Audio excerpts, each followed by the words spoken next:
A lot of small business owners approach their pricing strategy like throwing darts with a blindfold on. You toss a number out there to a prospective client and see if it sticks. Is it the right one? Is it a level of pricing that can support your business, or a price that communicates the value that you're offering sufficiently? Who's to say? I wasn't allowed to play with darts much as a kid, but I loved finding rubber bands around the house. Elastic just fascinates me because you can stretch it or tie it around something and it'll always rebound to its original shape until you stretch it too far and then it snaps. But I had a habit of picking up rubber bands and wrapping them around my fingers and then firing them off at targets in the house. The rubber would stretch and then create tension, and then when released, it'd snap back into shape, catapulting off my finger. You may have heard of a concept called the price elasticity of demand. This concept refers to how sensitive customers are to fluctuations in the pricing of a product or service. Marketers assume that the more expensive a product is, the fewer people will buy it. But that's not quite the whole story. Price elasticity allows you to deeply understand how strongly your customers' demand is for what you're supplying. It could be the secret to finding the pricing sweet spot you've been looking for this whole time.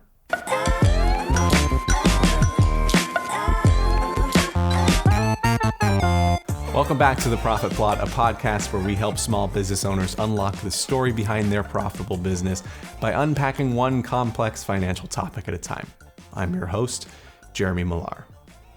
Much like the gravitational pull that keeps us grounded on Earth, the forces of supply and demand govern the marketplace. Now, this is not an economics show. I want to be clear about that. I am an accountant, not an economist.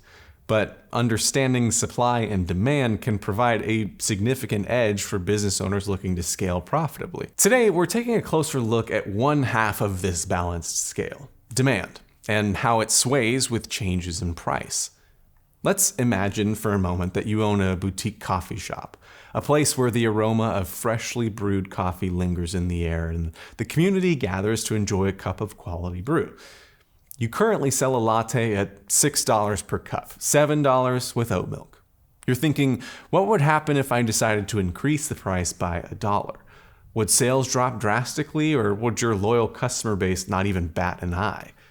This is where the concept of price elasticity comes into play. If a small change in price results in a change in the quantity demanded, we say the demand is elastic. On the flip side, the demand is inelastic if the quantity demanded remains relatively stable despite a price change. We can measure elasticity by measuring the change in our sales with a really simple equation. Let's say your coffee shop sells 1,000 lattes at $6 per cup within a normal period. You plan to increase the price of a latte to $7. That's almost a 17% increase in price, or 16.67% to be exact. With the price increase of your cup of coffee implemented, you see demand fall to 900 lattes within the same period, a decrease of 10%. Elasticity is measured by dividing the percentage change in quantity demanded by the percentage change in price. So we're looking at 0.10 divided by 0.1667, which comes out to be 0.599. For context, a perfectly inelastic demand level would yield a zero result. In this case, the level of demand would not change whatsoever when the price of a good changes. Our shift from $6 to $7 lattes would receive no dip in demand whatsoever if it was perfectly inelastic. In the case of our coffee shop, we seem to have a relatively inelastic level of demand. Our result was greater than zero, but less than 1. If our price elasticity of demand were equal to 1, we would have unit elasticity. The percentage by which we change our pricing equals the effect on demand. Raising prices by 10% in this case would mean you see 10% less demand. If our formula were to yield a number greater than 1, we would be experiencing something that is relatively elastic. Small adjustments to price would mean large changes in the demand from our customers. The larger the number yielded from our formula, the more elastic the demand. As a business owner, understanding the elasticity of your products or services can help you make informed decisions. It lets you forecast how a price change might affect your sales volume and overall revenue. There's an interesting thing about elasticity, though. It's helpful to quantify how elastic demand may be, but it needs to be put into context with the product or service you're providing. In our example of a coffee shop, we saw that demand went down by 10% in our measurement period. Prior to changing the price, we saw a demand of 1,000 units, whereas after, our demand was 900 units. But we made more money. At $6 per latte, 1,000 lattes equals $6,000. At $7 per latte, 900 lattes is $6,300. In this scenario, we may have lowered our demand slightly, but we've increased our gross revenue because of the increase in price overall. Lowering demand also means that we need to produce fewer quantities of product, so our employees can focus on taking their time, potentially improving quality. The price elasticity of demand also depends on the product that we're selling. Our latte may have a relatively inelastic level of demand, but the pastries we sell may not. Understanding this calculation can help shape marketing decisions for your business in a major way. You see, a marketer's goal is to create a brand that is significantly differentiated from others. If we can create brands that connect meaningfully with people, our products become more inelastic. Products sold by brandless, unrecognizable companies are often treated as commodities. They don't have a big impact on a consumer's life, making pricing a sensitive subject. It's the thing that people will buy on.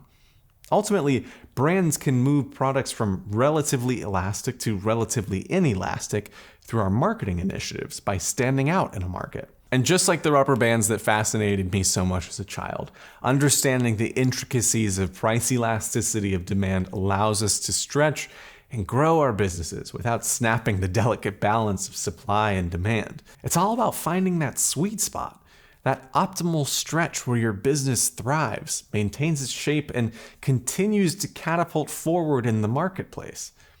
As we wind down today's exploration into the complex yet fascinating world of price elasticity, remember that the true art of business lies in mastering the subtleties of pricing to create a resilient business. One that not only withstands the fluctuations of the market, but also remains attuned to the pulse of consumer demand. Before we close, I want you to consider something. How does branding influence price elasticity in your world? How can building a powerful brand narrative create a buffer against price fluctuations? Are you trying to build a brand, or are you more interested in simply moving products? If today's episode resonated with you, share it with a fellow entrepreneur or business owner. Let's foster a community that thrives not just on profits, but on shared knowledge and collaborative growth. And remember, your journey into the narrative behind your business doesn't end here. There's still so many layers to uncover, so many more stories to tell, and countless opportunities to learn and grow. Be sure to subscribe to the Profit Plot podcast on Spotify, Apple Podcasts, or wherever else you tune into your favorite shows. Join us again next time as we venture to unlock the story behind your profitable business. Looking forward to having you here with us next time on The Profit Plot.